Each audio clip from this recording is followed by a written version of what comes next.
Siapkan dulu, berdoa dulu.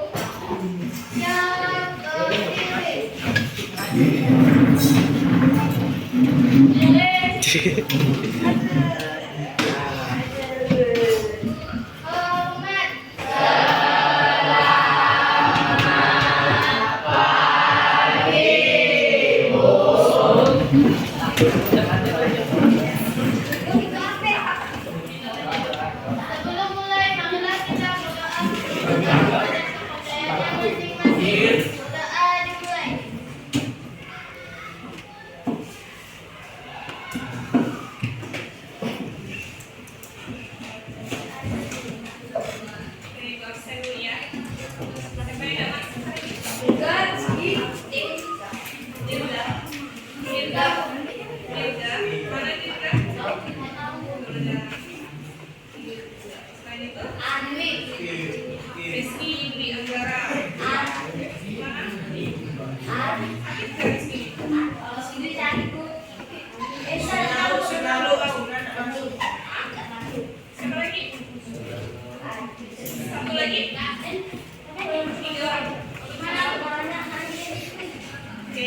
Hari ini kita lanjut ke materi bab selanjutnya ya. Kalau kemarin bab pertama kita sudah tentang pola bilangan selesai, kita lanjut kedua itu adalah materinya koordinat kartesius.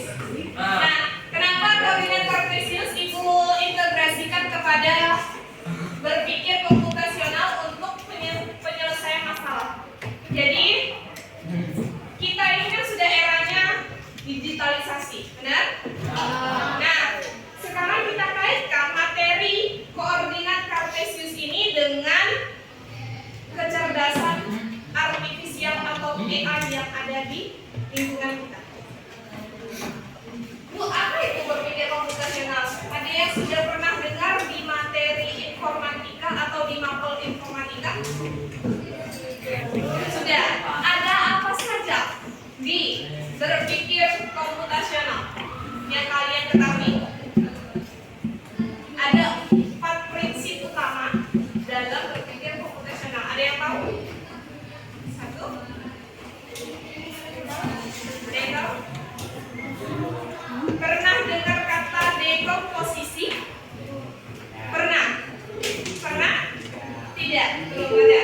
Kemudian kalau pola dalam pengaturan, kemudian abstraksi, algoritma, pernah dengar? Pernah. Apa yang kalian pernah dengar dari yang Ibu sampaikan tadi? Algoritma. Apa yang kalian ketahui tentang algoritma? Seperti apa algoritma? Apa sih algoritma? Ayo. Ada yang tahu?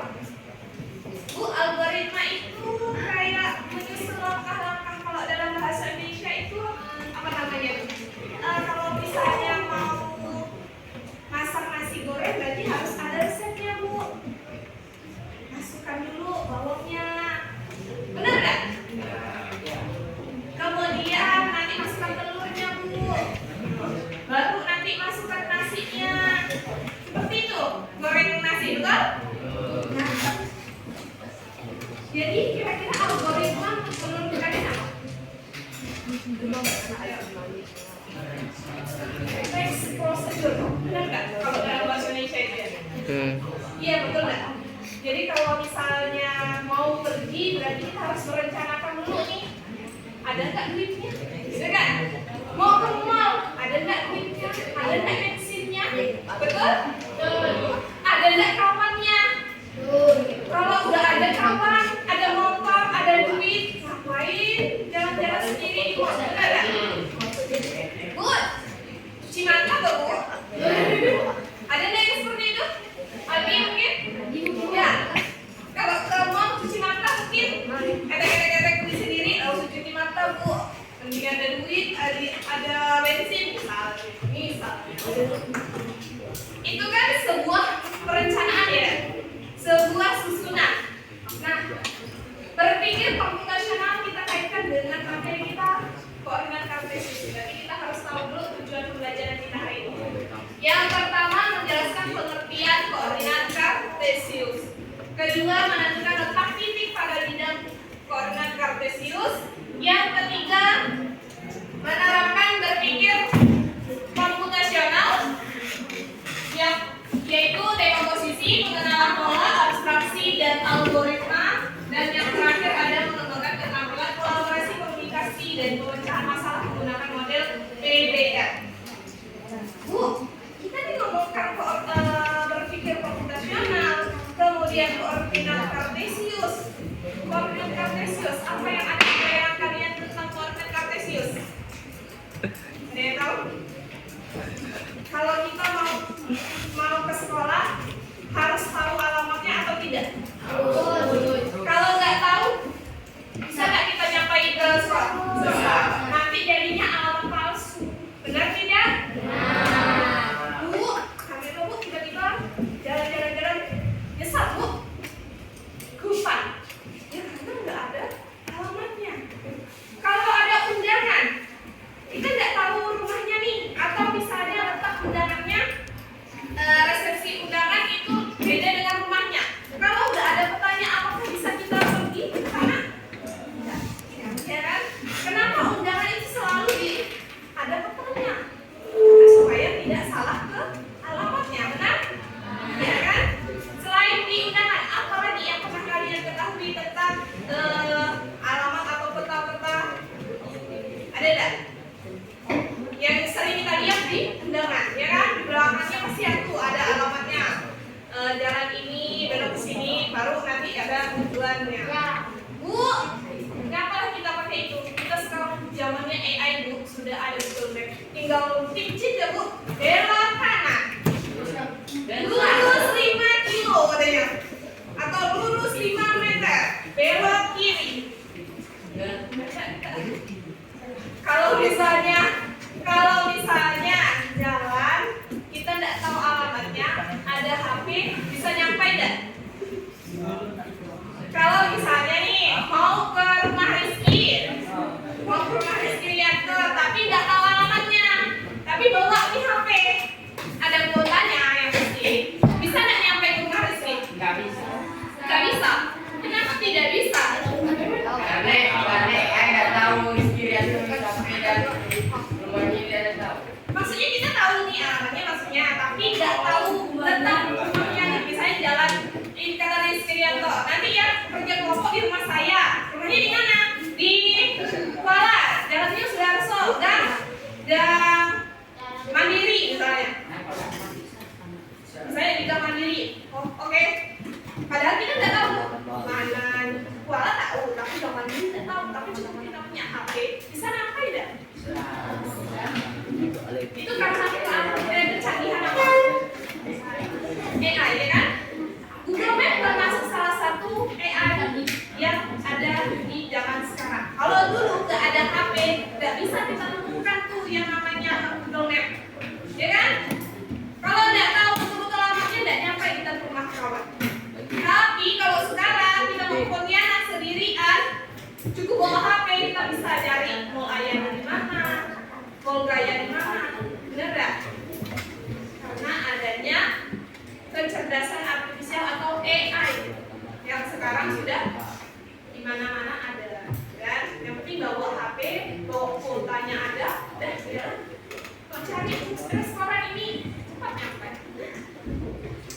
Zamannya sudah zaman yang lebih modern, ya kan? Abad 21. Jadi kita sudah harus melek tentang teknologi. Jangan lagi kita nggak tahu, karena rata-rata satu kelas sudah punya HP kan? Sudah punya HP? Sudah. Jadi kita sudah bisa memanfaatkan. Kalau misalnya ada HP, kemudian tidak ada kuota, bisa dipakai untuk mencari alamat? Nggak bisa juga. Berarti harus berkolaborasi antara ada HP-nya juga ada harus. Ya kan? Oke, kita lanjut. Tadi pengertian dari berpikir komputasional. Oke, coba Rehani bacakan. Apa sih berpikir komputasional itu? Ya,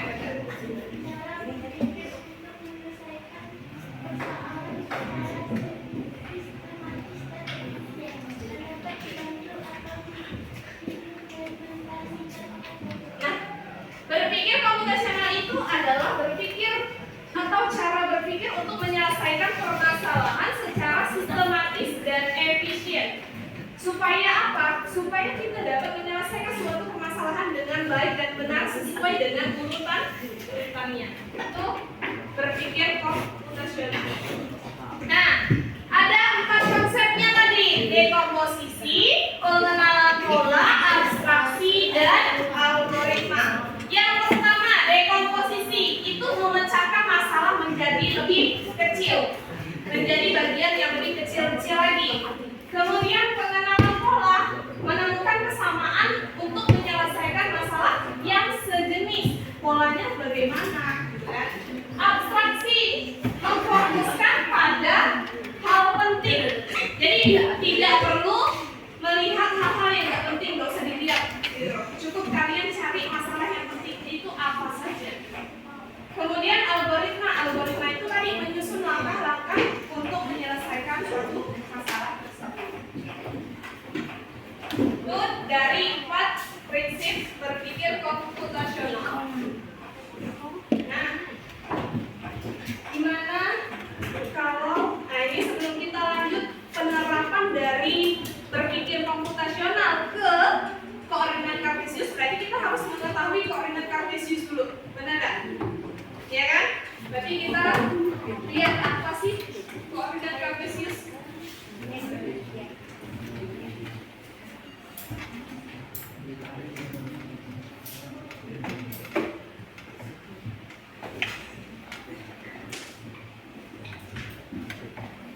Kita lihat videonya berpikir koordinat kartesius.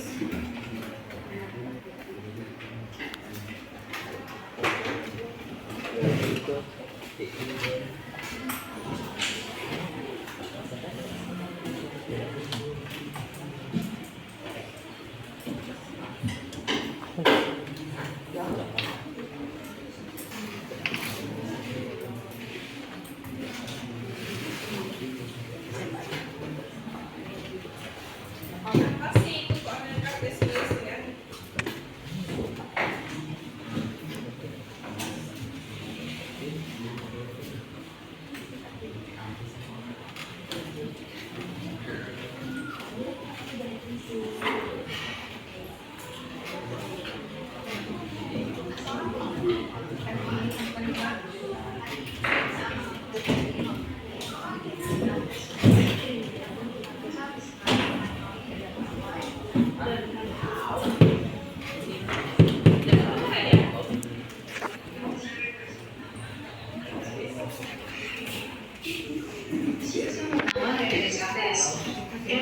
Ini adalah seorang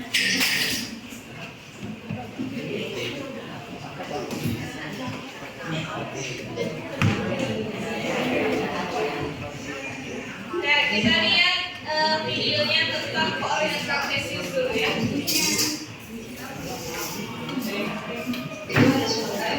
Nah, di koordinat kartesius ini ada sumbu x.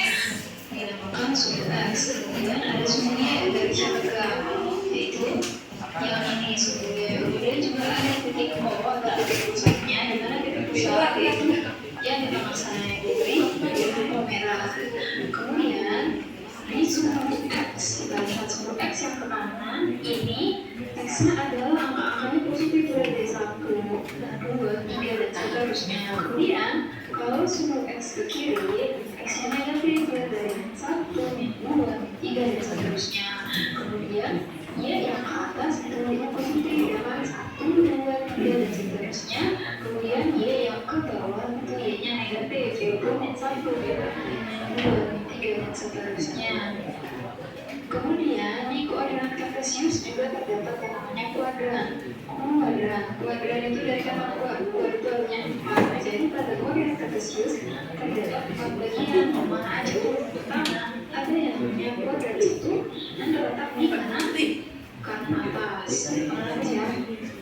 Kemudian di sebelah kirinya ada yang namanya kuadran 2, yaitu di kiri atas. Kemudian di bawahnya ada kuadran 3, yaitu di kiri bawah. Kemudian di kanannya ada kuadran 4 di kanan bawah. Jadi tiap jenjang gitu ya dari sini ke sini ke sini ke sini. Jadi inilah namanya kuadran 1, kuadran 2, dan kuadran 3 dan kuadran 4 dari koordinat kartesius. Nah, sifat-sifatnya bisa dilihat di sini. X-nya pada kuadran 1 itu positif.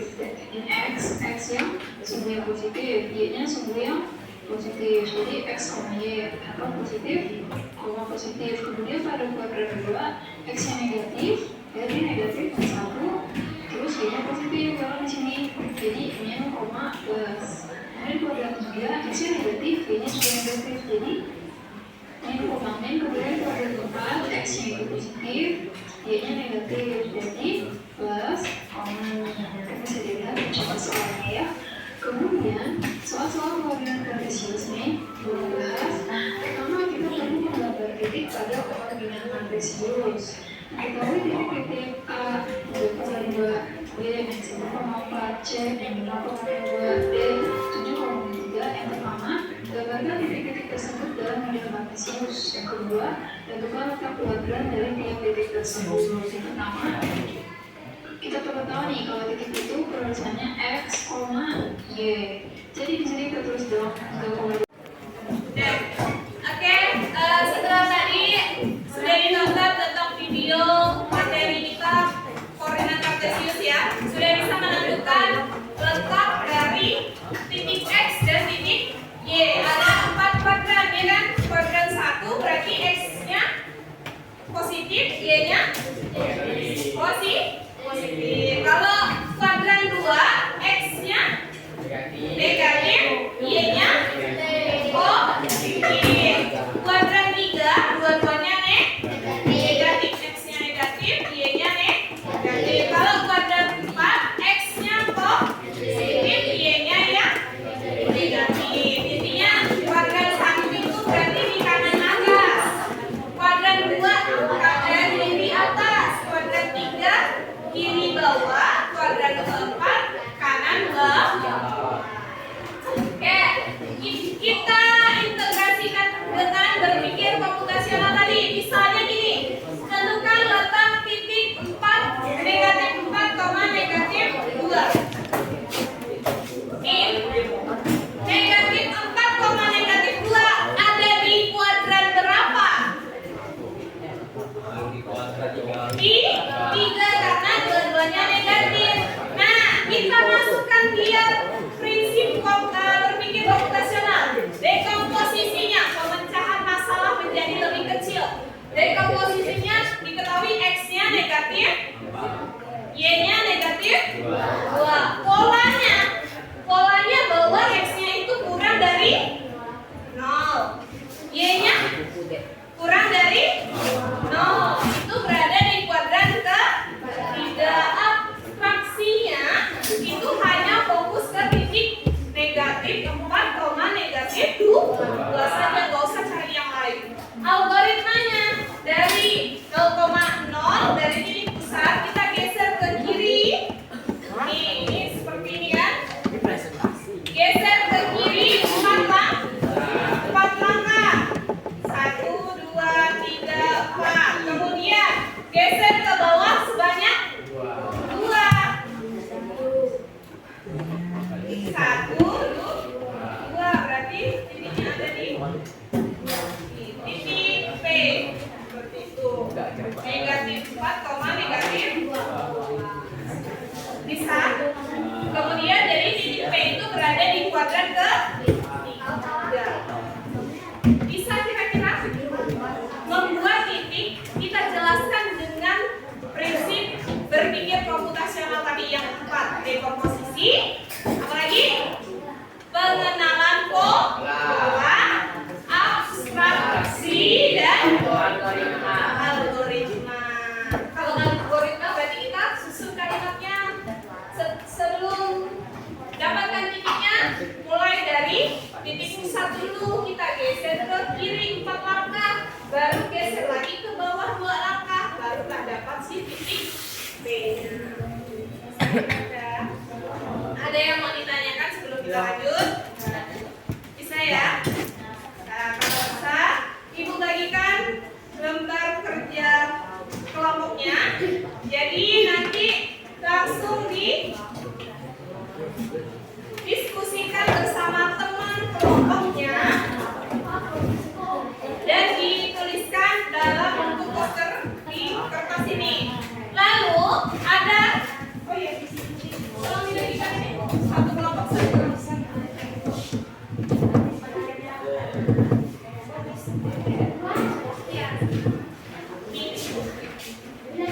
Berbagi satu kelompok. Berbagi. Nah, spidolnya boleh berbagi. Ini rekam meja.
Tugas yang ketiga itu adalah tambahkan minimal 2 lokasi baru, misalnya lokasi ciri utama atau tempat favorit kalian yang di lingkungan dekat tempat sekolah kita.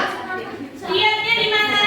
Gunakan AI-nya, gunakan Google Map-nya melalui HP yang kalian bawa masing-masing. Jadi tentukan titiknya sesuai dengan Google Map-nya. Misalnya, kelompok yang pertama Nisa mau mengambil 2 tambahan lokasi baru itu ada rumah sakit Vincentio sama taman burung misalnya.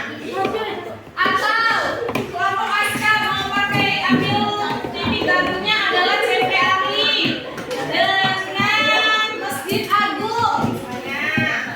Atau kelompok yang lain, kelompok Aisyah mengambil Masjid Raya sama otot kopi kelas. Paham kira-kira? Ada yang mau ditanyakan sebelum dikerjakan? Ada yang mau ditanyakan dah? Sudah? Ya, silakan kalau sudah paham dikerjakan dulu.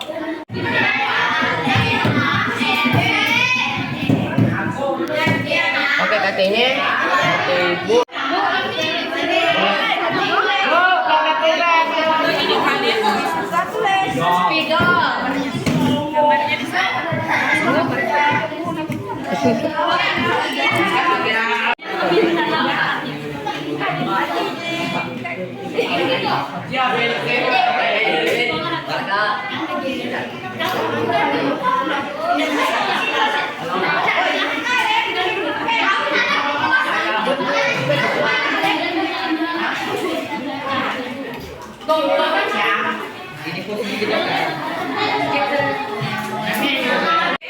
Jadi kawannya sudah mulai presentasi ya, mulai dari kelompok yang pertama.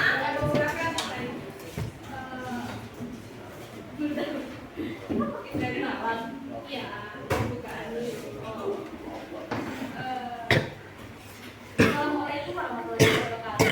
Waalaikumsalam warahmatullahi wabarakatuh. Kami dari kelompok 1 ingin mempresentasikan hasil pendapat kami. Peserta kita ada saya Nini Ramadhani, Suri Novita, Dewi Singapura, Mesia sama Catherine. Kita ingin mempresentasikan hasil tugas kelompok kita. Yang pertama, dekomposisinya X sama dengan 2, Y sama dengan 3, pola X lebih besar daripada 0, Y lebih besar daripada 0, kuadran 1. Abstraksi hanya fokus pada angka 2,3. Algoritma 1 dari 0,0 geser ke kanan, 2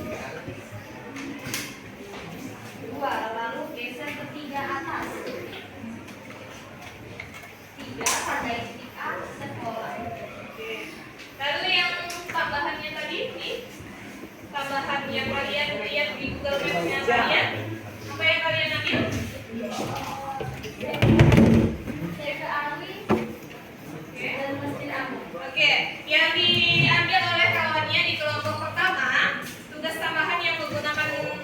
Lab itu mengambil titik TVRI, pusat perbelanjaan yang dekat dengan sekolah kita.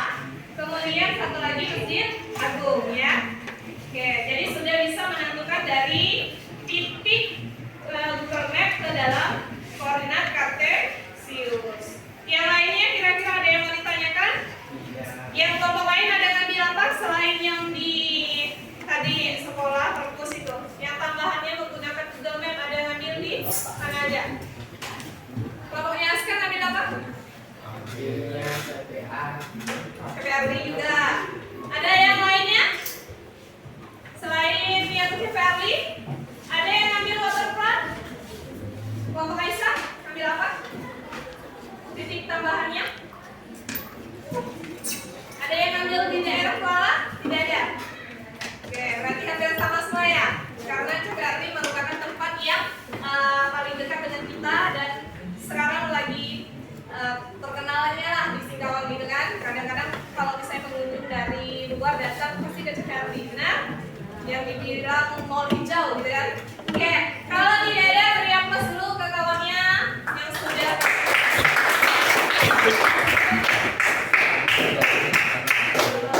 Sekian dari kami. Wassalamualaikum warahmatullahi wabarakatuh.